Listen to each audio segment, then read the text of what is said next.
한국, 너네는 빼줄게. 미국이 우리나라를 작년 하반기부터 2회 연속 환율 관찰 대상국에서 제외했어요. 환율 관찰 대상국이라고 하니까 미국이 뭔데 우리를 관찰하지? 제외됐으니까 럭키잖아 싶잖아요. 그런데 사실 다 좋은 것만은 아니에요. 미국 입장에서 한국?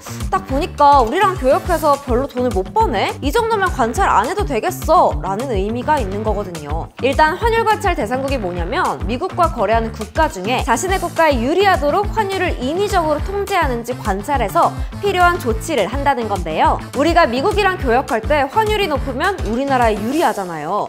예를 들어 1달러가 1,000원이라면 물건을 1달러로 팔았을 때 1,000원을 벌겠죠?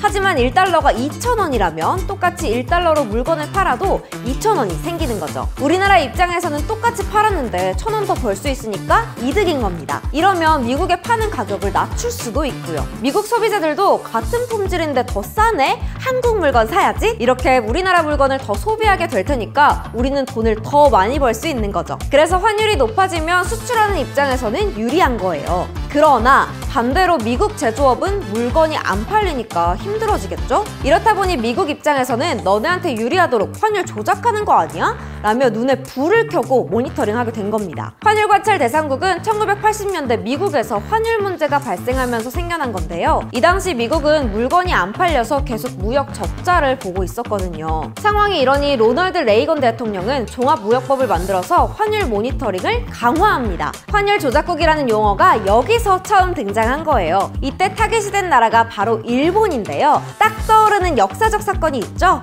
플라자 합의. 1985년 미국이 일본을 비롯한 5개국 재무장관을 플라자 호텔에 불러 모아서 달러 대비 각국의 통화 가치를 올리는 것에 합의한 사건입니다. 이후 미국의 제조업은 가격 경쟁력을 가지기 시작했고요. 일본은 엔화 가치 상승으로 수출에 엄청난 타격을 입게 되면서 잃어버린 10년을 경험하게 됐죠. 이때 자세한 내용은 여기를 참고해주세요. 그 이후 미국은 오바마 대통령 때 종합무역법과 비슷한 무역촉진법을 만들었는데 이 법에 따라 교역하는 상대국의 경제와 환율 정책을 관찰해서 의회에 보고하게 됐습니다. 근데 도대체 뭘 관찰하는 걸까요? 모니터링의 기준은 3가지가 있는데요. 첫 번째, 미국을 대상으로 한 상품 및 서비스의 무역 흑자 150달러 이상. 두 번째, 경상수지 흑자가 GDP 대비 3% 이상. 마지막으로 1년 중 8개월 이상 GDP의 2%를 초과하는 달러를 순매수할 경우예요. 그러니까 한마디로 미국과 교역하면서 무역수지, 경상수지가 높은 나라 중에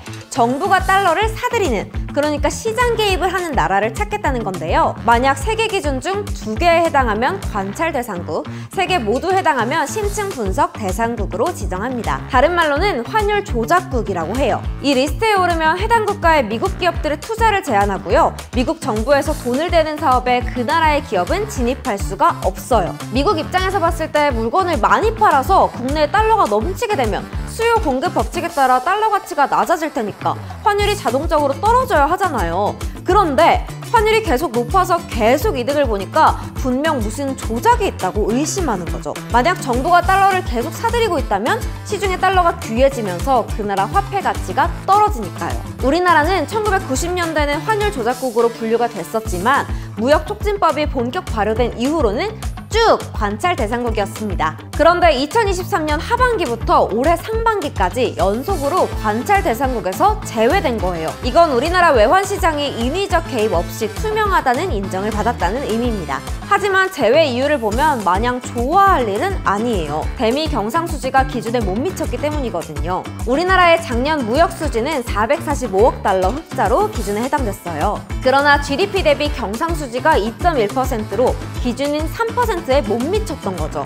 그러니까 미국 입장에서 관찰할 필요가 없게 된 거예요. 우리나라가 제외된 현재 미국은 엔화를 주시하고 있습니다. 이 말은 우리가 힘들 때 일본은 수출이 잘 되고 있다는 거겠죠? 우리나라도 수출이 잘 돼서 다시 미국이 관찰해줬으면 싶은데 여러분 생각은 어떠세요?